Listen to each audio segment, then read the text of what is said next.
everybody, and welcome back to another episode of Dance Talk Realness, a podcast where we discuss all nuances concerning education and dance, because a dance experience is an experience worth talking about. I'm your host, Truly B, here with my awesome as always co-host, Daryl P. Hey. Hi. And today we are so excited to welcome back Meredith. Do you still go by your maiden name? I should ask you that way before right now. It is I think as an artist, I am maintaining Meredith Cabaniss, and then in my normal person life, when I take off the dance hat and I put on a disguise, I become Meredith Ventura. So I'm still working it out. Working it out. That makes sense. And for anyone who missed the post, we just want to again wish Daryl a happy birthday. Just recently celebrated. Yeah, thank you. Hope you didn't turn up too much because we had to work and stuff. I know, I did. That's the thing about those like a weekend birthday, but it being on a Sunday. It's like, I have to work tomorrow. It's like turn up, but not a lot. Turn up, but not a lot. Have to go because I turn up have to pay these bills. Yes. All right, so wow. We started talking about the PhD process before I hit record. So let's just hop straight into that, because all three of us are in this boat now. Meredith has joined us here into the chaos that is our self-inflicted struggle. And one of the first things we were talking about, so I guess I'll start with asking you, Daryl, how long is your program supposed to take for you to complete? That's a great question, because it feels like it's not that it changes. I think it's I mean, we obviously have 10 years to do it. As for my program, after 10 years, I don't know what they do. I guess they just kick you out, or they just say, nice try. Yeah, I know, right? Oh, dang. But I think and you can do, so this is all online. So I would say there aren't any in person. There's one in person. Typically it used to be like a 3 to 4 day event where you would go and they happen all around the world, really. You have this 3 to 4 day event. They're called residencies. Which you just basically focus on meeting with professors and helping you with either your project or your dissertation or your capstone or whatever it is that you're going to be your finished product. But anyhow, and then you can also, of course, it's by quarter, so you could take 1 to 2 courses per quarter. So I'm on a track I'm taking 2 classes per quarter, which is kicking my ass right now. But I just, once again, I'm not trying to be that 10-year where it's like, darn, you just missed it. So I would say it's about a 3-year process for me. I would say the first year and a half is probably dedicated to like coursework. And then the last year and a half dedicated to writing.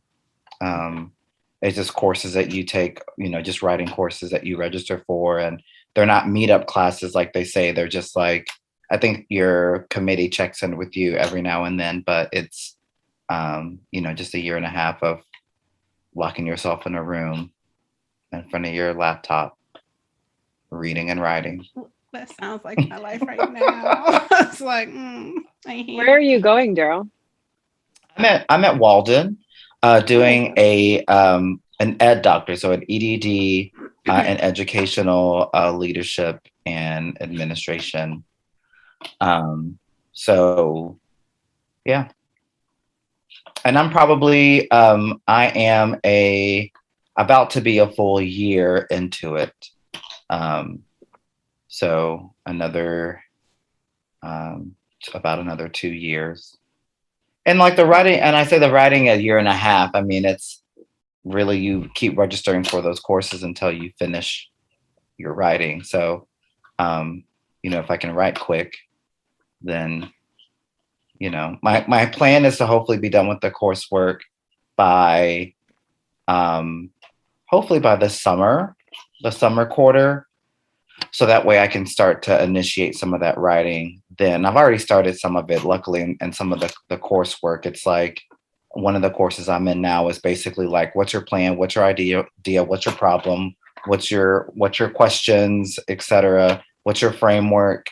And so after that course, I'll have like the beginning workings of what the writing focus will be.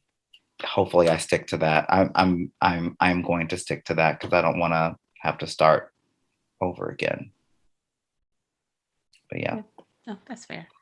And Meredith, you were saying yours is in the 7-year range for your track. I'm kind of in a weird spot because the university that I'm going to, so I'm going to where I went to undergrad, UC Santa Barbara, and I applied as a PhD, but I got in as an MA because of like just this crazy funding situation with California universities. And part of what I was told also was because they wanted to see if I could do research because I have an MFA. So Truly and I went to the same program. So we both have an MFA, which I would say is more structured like an MA, if I'm going to be honest. Like if I look at like the coursework and the kinds of things we read, we're a little bit more in that MA world than we are in just an MFA world. That's my opinion, especially having, gone through some of the readings we've gone through for my current courses. And the rigor that is expected. And so basically at the end of this year, I'll be evaluated by the current professors to see if I can just switch and what they call convert to a PhD track. And then I'll have a year of the PhD done. So we do 2 years of coursework and then, or really 9 classes, and you can kind of divvy those up as you see fit. And then you can progress to the writing of the dissertation. Normative time for a PhD at UCSB is 5 years. Normative time for this department is 7, which is a crazy amount of time, like to me. But yeah, so I'm kind of I'm in my first quarter of the first year, hopefully, of a PhD. But they could, at the end of the year, be like, nah, you're an MA, sorry, later. We also do an MA PhD like dual program. So it's 3 years of coursework instead of 2. And so I could also shoot for that as well. I would prefer to not. Yeah. For reasons. Any reason you could come up with to me would be legitimate. It would be a legitimate reason. Anyway. Mostly, yeah, that's where we're at. But I mean, I like school, and I could, if anyone was going to have an MA and an MFA and a PhD, it would literally be me because I am just a big nerd energy. But we would like to not do that. That would be cool. That is fair. That is very fair. And my program is supposed to take 5 years. There are, of course, people who take longer. That is not going to be my testimony. I'm not playing with them. I am in and out. So we have 3 years of coursework and then 2 years to write and defend. So the hope, dream, goal, because I'm in my first semester of writing now, is by this time next year to be setting my date for defense. And then I believe in you. Being done. When I tell you this semester, I was like, first of all, let me be very transparent because I definitely had a friend say to me the other day, it's about something completely different, but he's like, Google is your friend. Use it, like look stuff up. So let me tell you how I Googled something and it was inaccurate. So, and it's my fault. In full transparency, I should have definitely double checked a few things, but Google was telling me 1 page count for the amount of words I need to have. And I was like, cool. Talk to my dissertation director and talk to another cohort member. And I'm like, questions. I was like, I think I have the wrong page number in mind. So I was initially thinking I needed about 30 to 35, 36 pages by the end of the semester, which I already have. Like I had 24. I'm now up to about 27. And I was like, that's no problem. I can do 5 to 10 more pages. Easy. So in reality, I need like at least 50. And I was like, oh, so like 25 more pages. Okay. Oh, so you need some thoughts. Those are some chapters. Like that's yes. And so it's like so when we were talking earlier, and I was like, for us, I was like, we are writing a book. We're going to be in the 300-page realm. And I'm like, this is a book. Y'all didn't warn me sufficiently. It is not. And I will say what I said to you though before the stream happened though, is that it is not your magnum opus. Release that. True. That is not what this is supposed to be. This is the beginning of your work as a like scholar. Not the beginning, because we had some papers, but like this is not your entire life's work. You're not gonna like peek at your dissertation. Like this is the beginning. And that can become a book. But like I think that is what I have noticed from friends that I have a friend who is a PhD student who just still hasn't finished his dissertation. And he's I think like 7 or 8 years in, and I don't think he will finish it. And I just think he's too far gone. It's too irrelevant to where his life is now because he started that research like 8 years ago. And I think that's part of it is like, this is like, I think Daryl, you're like on the nose though. Like, you're like, I am not going to change what I am researching because you need to be able to move on. And if you keep following your interest, it's going to keep changing. Like, because we're humans and we don't just have like one thing we think about all day, Yeah. And I think that was like one of the best advice that I got from one of the professors that I was taking is that, don't reinvent the wheel. Don't try to make this something that you're trying to do this grandiose idea of how you're going to solve educational problems. She's like, write something, make sure it's researchable, make sure you can find literature on it, and get your dissertation and get your degree. And she said, and after that, write about whatever you want to write about. She's like, solve educational problems, do it. She's like, I applaud you. But she's like, just get the dang thing written and like get out and graduate, because she's like, you're going to have all the time in the world to write this great research and this great finding. But if you're trying to do it in your grad program, she's like, you're going to be here forever and you're never going to finish. And I'm like, damn, thanks. And because I think you're told, I think that's like, I'm going to carry that with me, because I think like the idea of this graduate program and like becoming a scholar and like doing this kind of work is so that you can continue to do the work and you can like now be a scholar in the world doing your normal scholar shit. So am I allowed to? I'm allowed to swear. Yeah, no. I was gonna double check. I teach the children. We drop all the words. You're good. Yeah. So it's like you want to continue doing scholarly shit. And like if you're burnt out from it because you kept chasing all these ideas that you couldn't even fully flesh out in graduate program because you didn't know how to do the work yet, like what the fuck's that gonna do? You know? You just brought up an excellent point that I think explains why so many of the people that I'm with have felt so burnt out. There were so many different things they had us looking at and trying to talk about and trying to look into, and they were like, you have time to figure out what your dissertation is going to be about.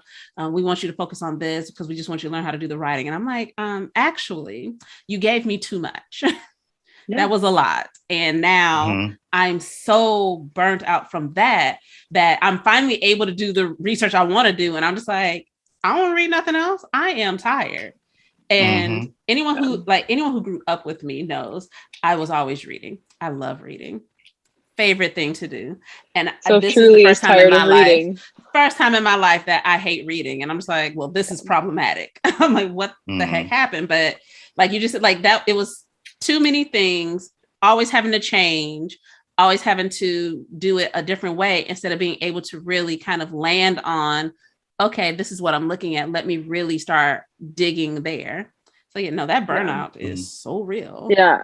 I have two really so I had a friend who's doing a PhD in history. And so I'm doing like dance, theater, and performance studies. So like very similar kind of mindsets. And she's like, start writing your dissertation the first day you get there. Like anything you do for every class, every seminar, whatever final paper is for your seminar, that's a chapter. That's a chapter. Like I'm doing a performance historiography class right now, which I was totally intimidated by before we started, and I'm like living my goddamn life in historiography. I like said I mean, truly, you've been in class with me, so I'm just like, I can't shut up, first of all, and I'm always like bringing these weird analogies in. I'm all like, yeah, Joseph Roach is like haunting, and then this other writer is like a seance. And the teacher's just like fucking cracking up because she's like, yeah, you're right, but I don't really know why. Like, so, but the paper I'm doing for that course is like, she's very much like, every reading is like, what's the method? What are they doing? And then take that method. How can you use it for your specific research? So I'm very happy about that, the practicality of that class, because it's not just like, oh, read all this thing and have your brain melt out of your ears. It's like, read this thing. It's very much the like, take what works, throw out the rest, and then practically use it. So she's very much like, every week we have this 20-page paper due at the end of the seminar or the end of the quarter. And she's like, every week she's given us like a related to your research, related to your project, related to your research project, like every week. So now I'm like already done writing the thing. I just have to synthesize what was casual kind of response and just make it look like a journal article. Like that's the thing. So that's been really helpful to me. And it's like very much every time in class we're talking about something and she goes like, that's the method. Like there's the method of the research, like right there. Which is so great because we're also reading stuff that does make my brain melt out of my ears. Yes. Yeah. Yes. Like what is it's great. I'm that like student who finds those I find all these writers like Fred Moten is one of the ones that we like read, and he is very obviously very intelligent and way too intelligent for me to read, and so I found a YouTube video of him. I'm like, just like absorb the knowledge through the video, YouTube got me through quite a few of those readings. I was like, oh, there's a video watch the video because I don't know what's happening. But by far my favorite video that got me through a class was for Oedipus Rex. Now, I had read that in high school, so I'm like, I'm already familiar with it, but we had to read it again. I promise you, I still don't remember why we had to read that for this program. I don't know. I'm sure there was a reason. I don't care anymore, though, because I'm past that point. But I find this reenactment that was so over the top. Like the costumes, like they have these massive masks on and just their voices. I was like, you're doing the most. And so I watched it at twice the speed. And so I'm dying laughing the whole time. But when I tell you, I remember it though. That was a great time in discussion in class. I was like, oh yeah, no, I didn't read that again because there's too many other things that I have to try to like plow through that there's no other assistance for. Like, but there was a video, like a full play, and I watched it, and it was wild. Love it. To this day, like I want to find that link again and just run it back because I was like, it was so over the top. Like it's if you've known like that drama nerd in school who's always on. Everybody in the play was like that, and I was like, "This is hilarious! I love it." Love it. And then speed it up, and then twice as fast. It's like, oh my god, what is wrong with you all? But I love it. I'm here for it. But yeah, awesome. It similar. I have a friend who she should be defending soon. I know she's ahead of me. She's doing her PhD in social work and. She has explained it to me and I was like, sis, that is above my pay grade. I don't understand. Like I can follow when too rich for my blood, but I'm just like, whoo, child. I was like, that sounds like some crucial research. I cannot. But one of her things that she said to me early on was, don't try to save the world. She was like, you're just there to get the degree. You don't have to save anybody. She's like, just check your boxes and go. She's like, and then you can save all the people you want. Save the world then. She's like, but don't try to save it now because you're gonna go, like, you both have had people say like you will go crazy. And that has started to finally click, especially this semester writing, because I 100% was that person who did what I did not want to do and I changed what I was talking about. Because no, it was. Don't do it. It was not researchable. It wasn't. I wasn't gonna be able to get through that. Okay. It wasn't. Yeah, that's always a good point. So I was like, so I had to, like, they argued me down for a good year. And I was like, okay, fine. Bless you. Bless you. So finally, so I changed it, and it's kind of related. Like, some aspects are related. So I actually legitimately do need to go through some of my old papers and be like, okay, this section that talks about the collective unconscious, let's pull that. Let's pull that, because I'm still dealing with that in a sense.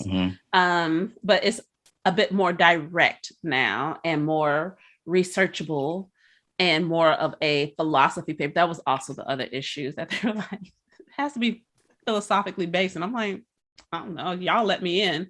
Like, you can look at all of my transcripts and see I don't have a background in this, and you let me in here. So I talk a good game. That's my problem, is I want to do the philosophical one, and I'm always like, whoa, and I need to be history, and I need to be primary sources.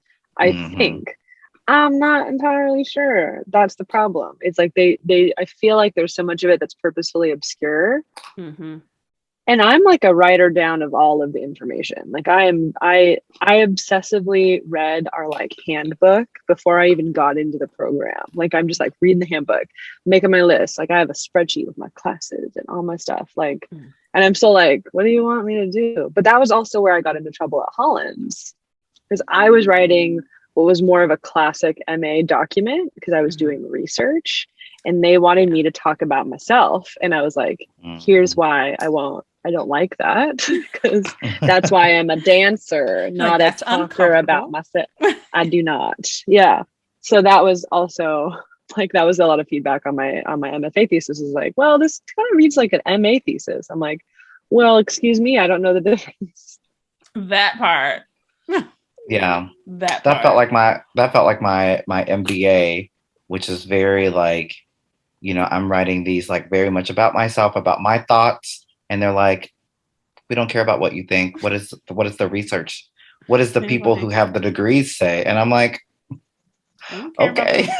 Is this a book report? Like, I know, I'm always like, am I making a book report or what? Like, yeah, exactly. That's what a lot of that felt like. Like, okay. So you don't want to know how I feel about anything at all. So you don't care about what I want to like, so don't have any thoughts is what you're saying. Right. Yeah. And I mean, that I feel like this is all begging the question of like, what the fuck is this for? Like, why are we doing this? And for me, like, it can't just be because I want that university job, because that's part of it. But like, that's not going to get me through. Like, what is the purpose of this for myself? But also, what is the purpose of like setting up this system of education that it's like we're all sleep deprived, we're all over caffeinated, like we're all trying to, well, I don't know, I speak for myself, I can't speak for anyone else. I learned that at Hollins. I'm over caffeinated, I'm sleep deprived, I'm writing shit that I don't even know fully what it means, but then the professor in class goes and I'm like, okay, I said something. You know, like, what is the purpose of this process? Because it's not self-discovery, because they don't really care. I'll tell you that. And it's not necessarily like, oh, this has to be the best work all the time, because it's just like, sometimes it's just like jump through the hoops. But like, what is this for? Like, what is this for? But that's also always my question. Yeah. I think that's a Hollins thing too, isn't it? Who is Definitely. it for? Definitely. Everything's Hollins thing. Yeah. Yeah, it definitely is, I think, very, very much about just kind of maintaining what has been the tradition and what has been the status quo at this point. I don't think it's necessary to have to jump through all these hoops. Like, maybe at some point it was necessary. I don't see why, but maybe at some point it was like, okay, this makes sense in this moment and this time to do it like this. And it's like, okay, well, we're in a new millennium where we've moved on. Can we also shift these learning practices?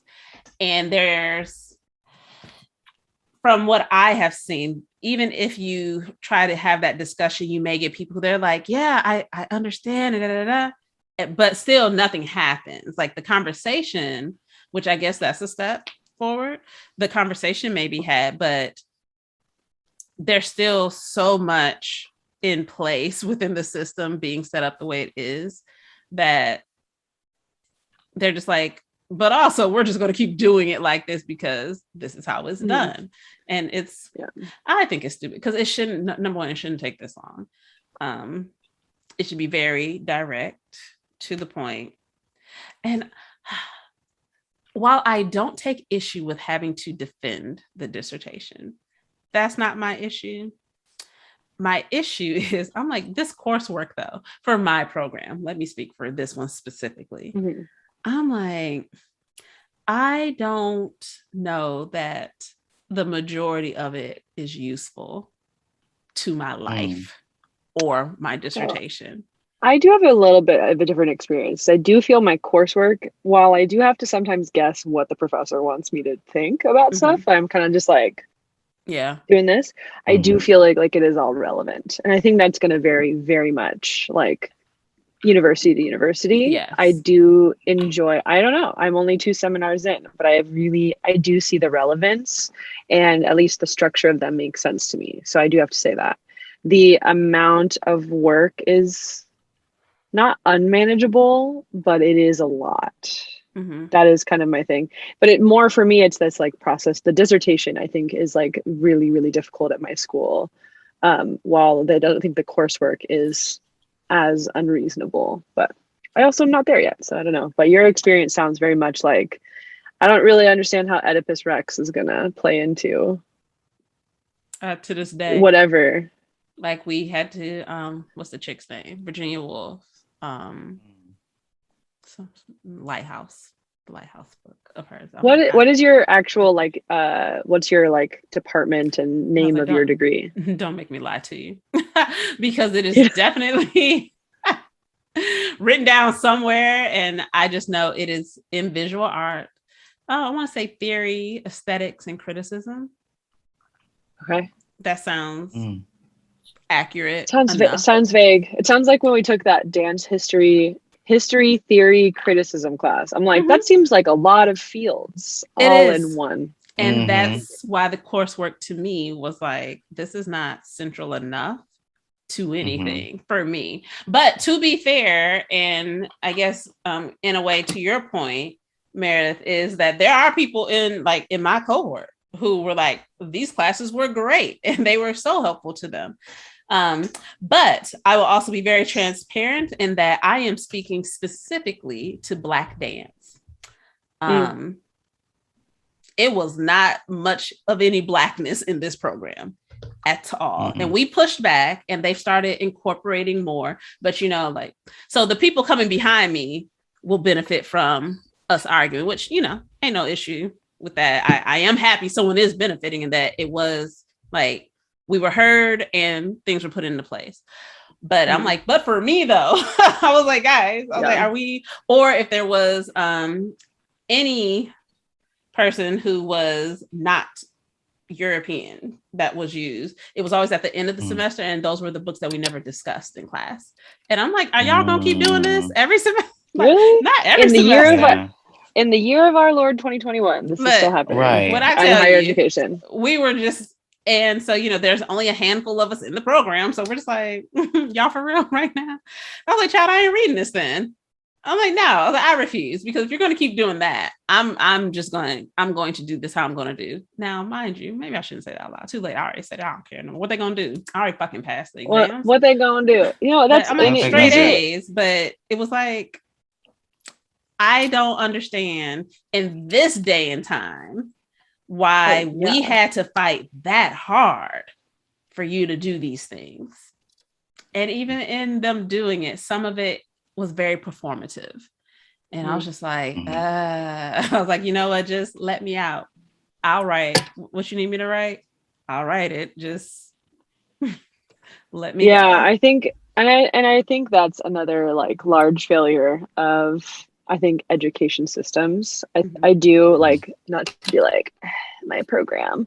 I do think my program does a good job of like allowing for a multiplicity of voices. And we have like I mean, Fred Moten, you know, like being like a very intelligent Black man who talks a lot about Blackness and like what the like implications of that are for performance. Like we tackled that, you know, like a couple weeks ago, and this is my first class, you know. Yeah. Like I feel like that's getting introduced to us. I hope that continues. I hope that every professor takes that care that I think that one has taken.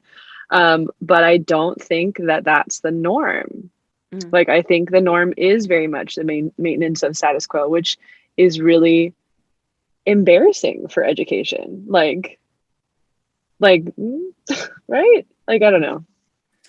I actually hilariously that we're talking about this because this was not planned. But I definitely, in my writing, my free write today, that was one of the things I brought up. And I'm like, well, any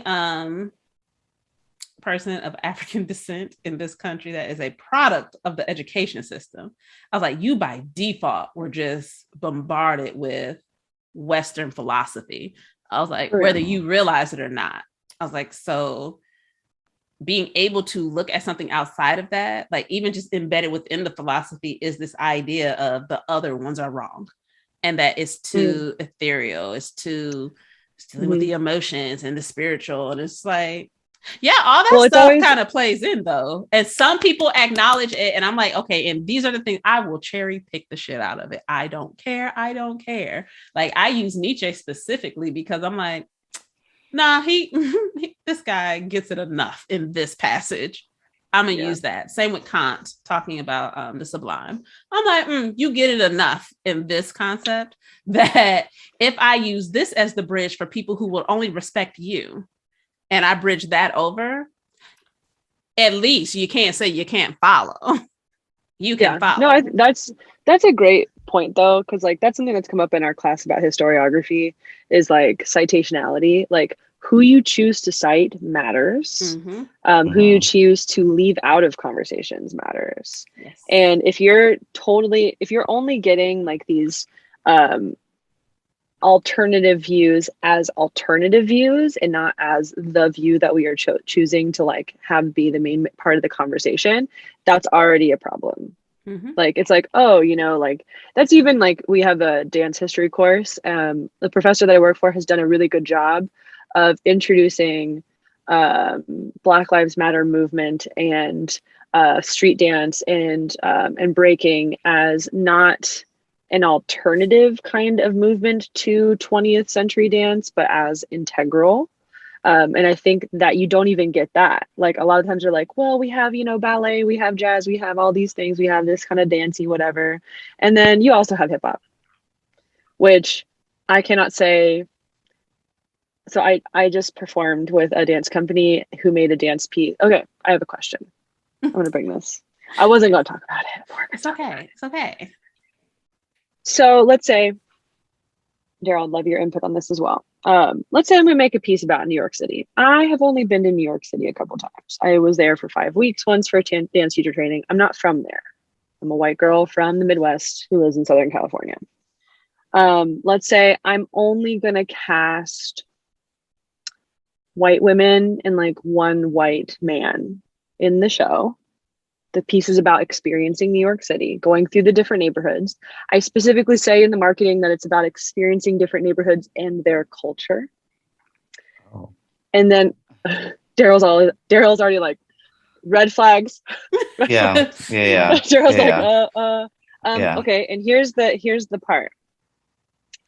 There's no street dance, hip hop, breaking, no brown people, no black people. What are your thoughts?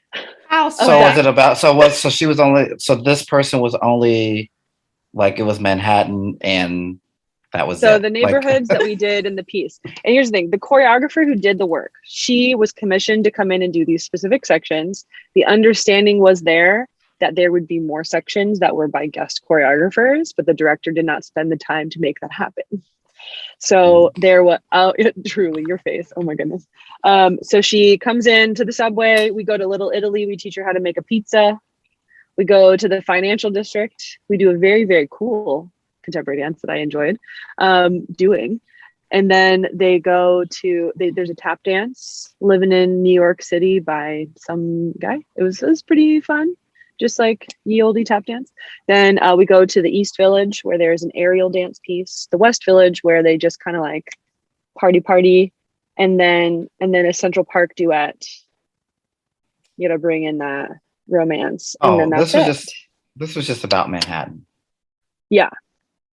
So it should have been like not experiencing New York, but let me experience Manhattan, because that was really that was really like, all. For me, the problem is the mention of culture when it really that's a whole show without any culture. Right. Exactly. Like I think, that. Well, it's marketed very wrong. Yes. Because if you are going to say the neighborhoods of New York City, then you're talking about Brooklyn, the Bronx, Harlem, Manhattan, right? You're Long talking Island. About boroughs. You're not talking you're talking about like streets in Manhattan. Right, exactly. So and that's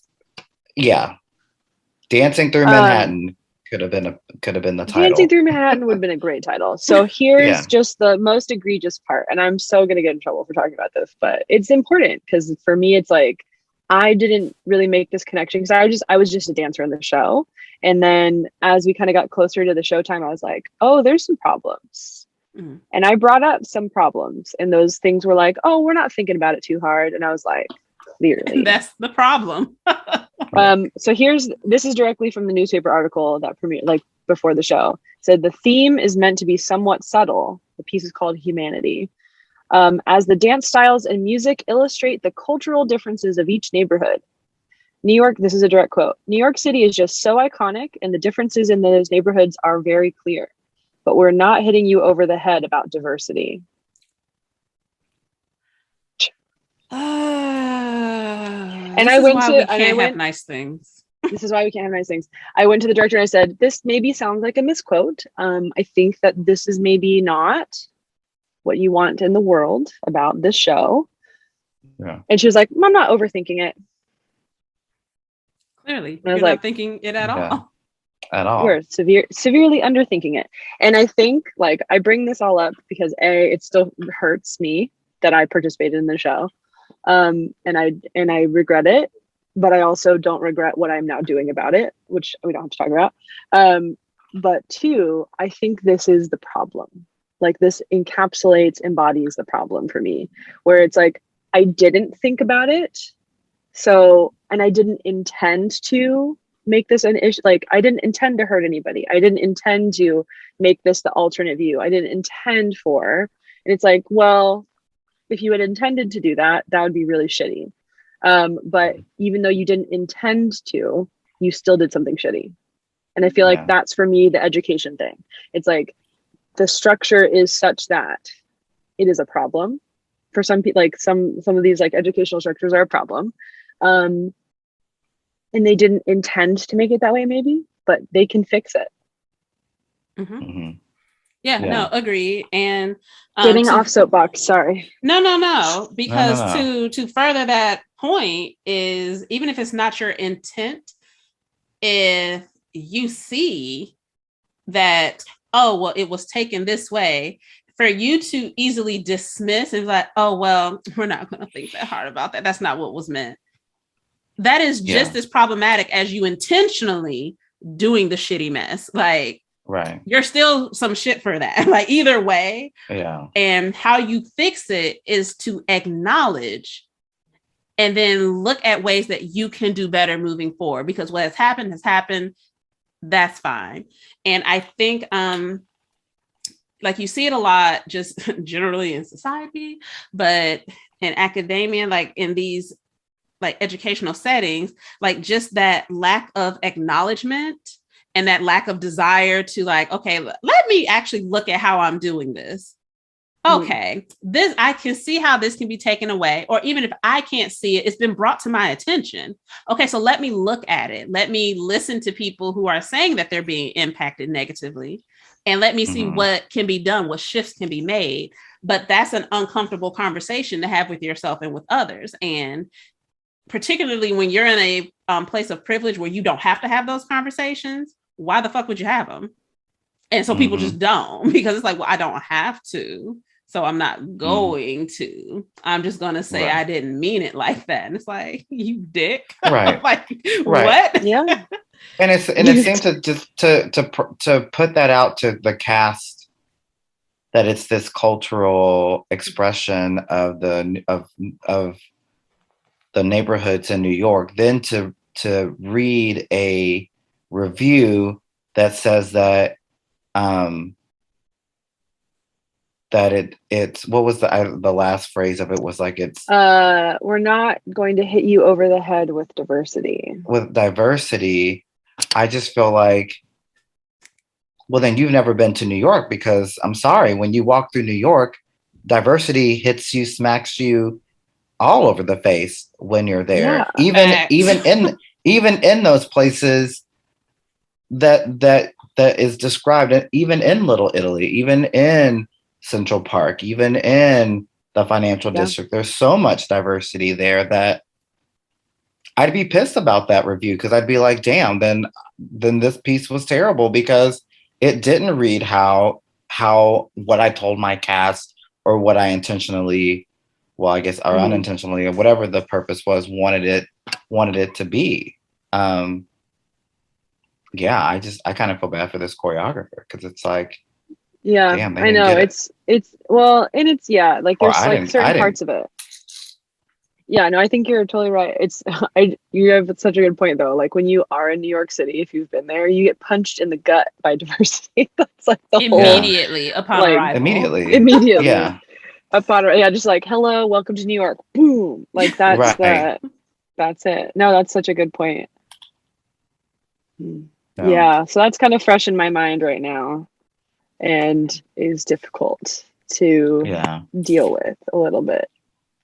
But I will say, even though we're not gonna, because I know you're working out details and things for upcoming projects, but the fact that you are able to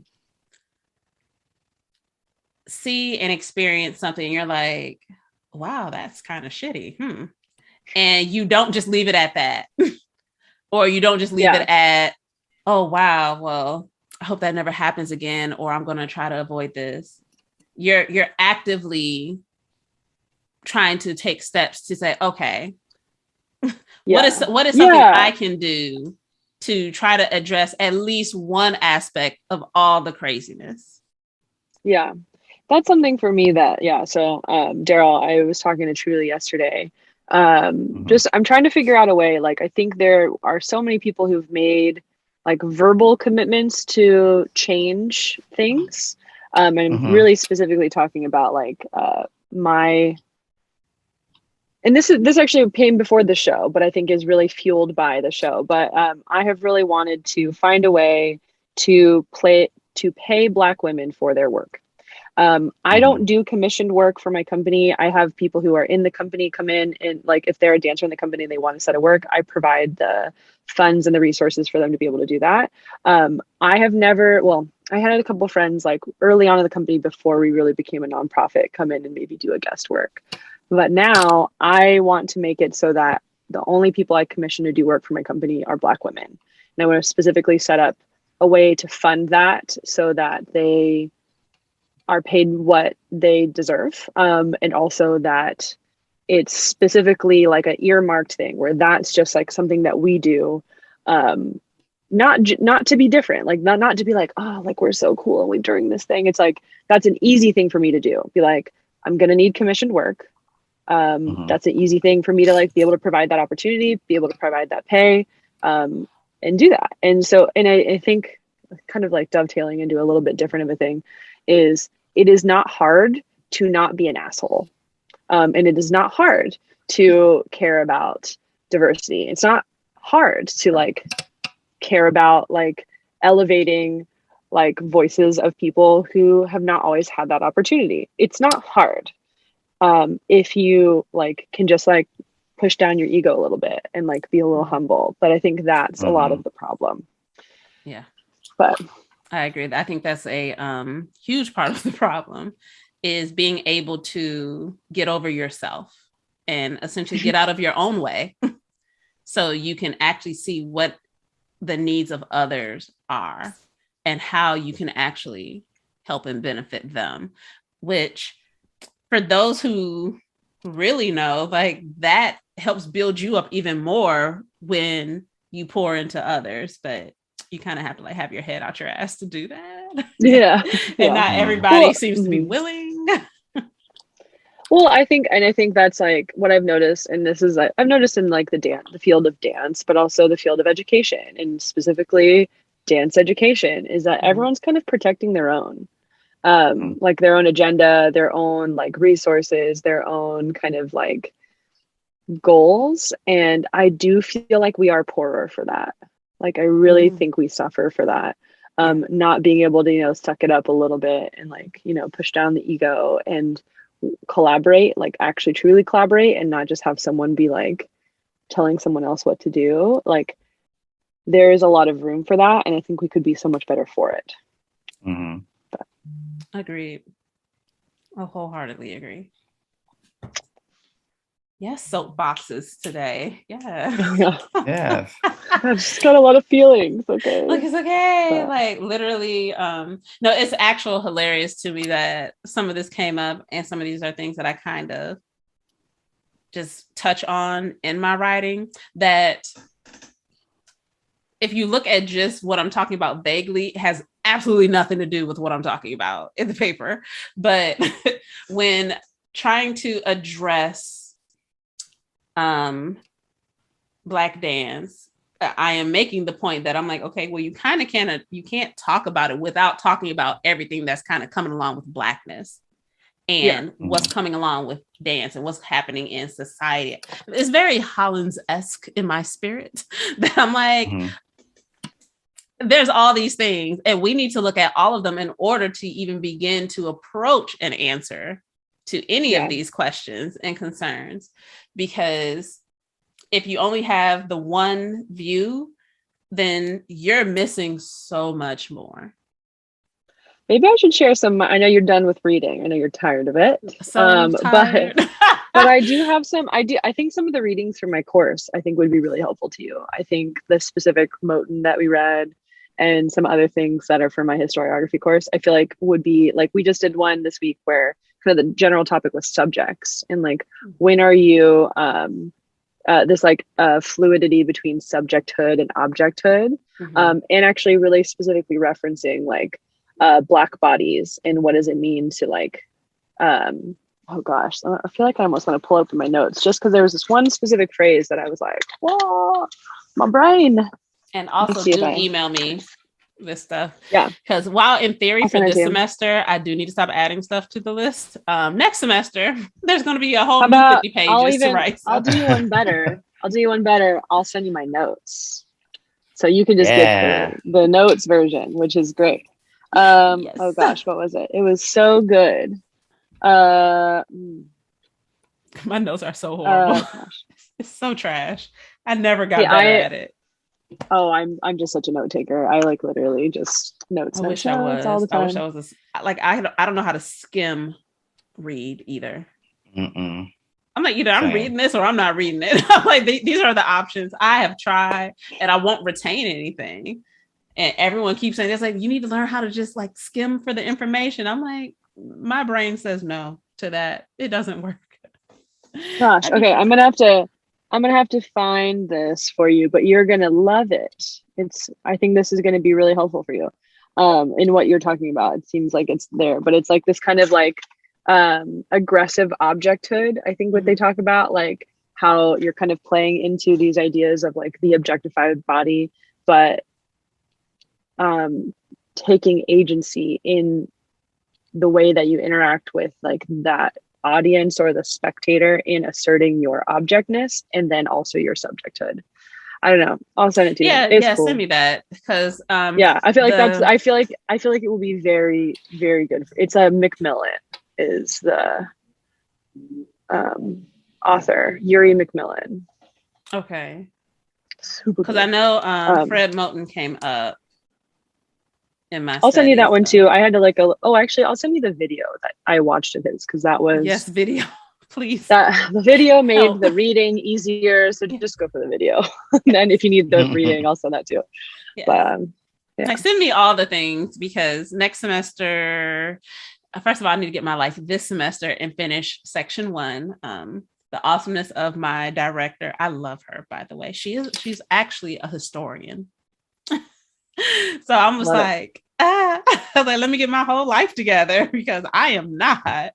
So this first section is just me introducing the philosophical concept, and really breaking that down, the connections to sublime, catharsis, epigenetics comes in. And then I start going into why TAP is being used specifically. Section 2. So that's like 3 chapters that essentially need to be done by. I'm excited to read this. Yeah, I'm excited to read it because it needs to get done. But next semester, it should be me writing. I should be working on section 2, which is specifically dealing with the history of tap dance. And I do know I do need to start pulling in those types of readings that are dealing with objecthood, subjecthood, and like that play that happens, because that is an important part of it. So, yes. Yeah, I can see this being relevant for you. Daryl, what are you thinking for your research? Yeah, so I am looking at like, how do I put it into words? So I'm looking at educational leadership and taking it from the lens of potentially first to like administrators in their first year or 1 to 3 years in their administrative leadership, and like how prepared they are to take on those roles from either their educational programs, maybe their experiences as teachers. My real, like, my thing that really got me interested in something like this was that I always felt like, I feel like in education, we live in a day where, you have these 5-year teachers that then become administrators. And I just feel like, how do you know what you're doing as an administrator? You know what I mean? Question. Right, because like now in educational leadership, it's less about running the building and more about being like an instructional guide. You're an instructional administrator. So it's like, if you've not honed your instructional skills as an educator, how are you then an administrator to educators to give them advice on instruction and on teaching? Like, I feel like you don't have that experience. And so I often wonder, how prepared are they? How prepared are you in these programs to take on these roles that have so much weight in them? So that's kind of part A, that like one of my professors was like, dig a little bit deeper. So then I started looking at then how are those administrators, what's the evaluation tool used to measure the effectiveness of educational administrators? And does that really give a clear picture on their effectiveness? Like, how do you measure that? Because like, it's really like, when you think about an administrator being evaluated, it's a lot of things that deal with what the educators are doing.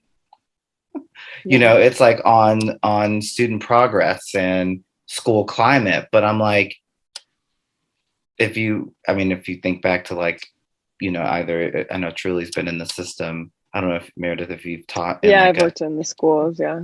Yeah, like a lot of the things that's a part of that evaluation is more like, how are your teachers creating school climate and classroom management? How are they really inputting, putting the curriculum into place for students. And then, so yeah, so like as an administrator, you really are mentoring, but it's like, but once again, it goes back to, if you've only spent 5 years in the classroom, how are you really prepared? Yeah.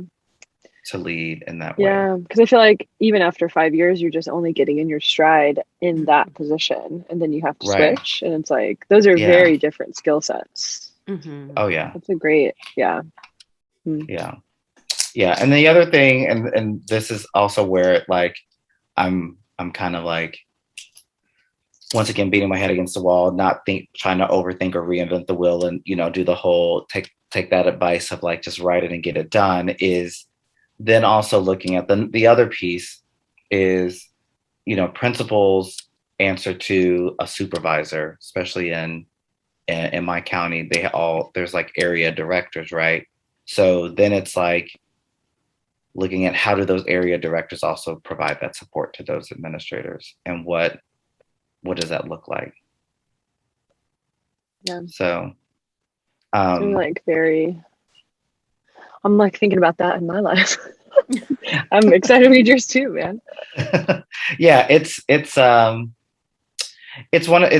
like I want to go a bunch of different places. I also, where I'm running into trouble, and which we talked about earlier, is like, a lot of these instances are very personal to me. They're personal experience about how I felt like someone was mentoring me, or in a position that I felt like you're not teaching me anything, or you're not guiding me in any type of way, because they themselves didn't have that experience, right? Like being a 14-year educator, and you've been an administrator for 5 years or 10 years even, and I mean, I guess some experience from being an administrator so long, you kind of learn the role, but I still think that then you get so far removed from the classroom that then how do you really support a teacher at that point? Yeah. Because you're dealing with a different generation of students when you were in the classroom for your 5 years. That, yeah, it's just I feel like it's just a totally different ball game. So yeah, so it's trying to flush out my own personal like issues or the problems I see, and then looking for research that like obviously fits that, which I'm finding more research around the idea of research around the idea of like principal evaluation, or the support from the supervisors. So that might be the direction I go in for this paper. Graduate, and then I was like, yes, go with it, stay with that, and graduate. Yeah, I think we should definitely do like a check-in in like a few months time, and just see where we all are with this. I know. Yeah. In our processes. Maybe if I'm more haggard by then. Yeah, there's going to be some more gray up in here. I already know. Bright-eyed and bushy-tailed right now. Like that. Yeah, awesome. I enjoyed this. Thank you again for being here with us. Like, we loved having you. You're like one of the guests who I'm like, when I'm like, okay, someone who's going to keep it real, Meredith. Yeah. I was like, I love it, and I'm always here for it. I always got shit to talk, like always got stuff to talk about, because ultimately, like, always something to talk about. There's always something to talk about, for sure, and especially with dance. I feel like dance for me, education, like, there's just always. So this is always brings you back to Jeffrey Bullock. The democracy is the tension. The struggle is the democracy. Like, this is like, we are supposed to be in this spot where there is always something to talk about, always something to deal with. Because if we feel like we've arrived, then we're fucking up. It's like, what is utopia? Yeah. It's like, what is it? Because if you think you're there, you're not. You're not. But it won't be so nice when we finally get there. Oh, maybe. Will we? Will we? Will we know? Will we know? Hey, thank you all for joining us here yet again at Dance Talk Realness. If you have any questions, comments, observations, anything you want us to follow up with Meredith on, be sure to drop us a line, let us know. And we look forward to bringing you some fresh new content next week. Meredith, do you have any socials that you want to throw out there? Yeah, so my Instagram has changed to Meredith L. Ventura, and that's all the other things are still the same. So SayLaDanceCollective.com is my company that has connections and links to all the other cool things that I do. And yeah, thank you so much for having me. It is so wonderful to talk to you both. Daryl, you are great. All of my positive feelings towards Truly, I'm just copied and pasted towards you. And yeah, delightful. Thank you both. All right, thanks, and we'll see you all next time. Bye. Bye.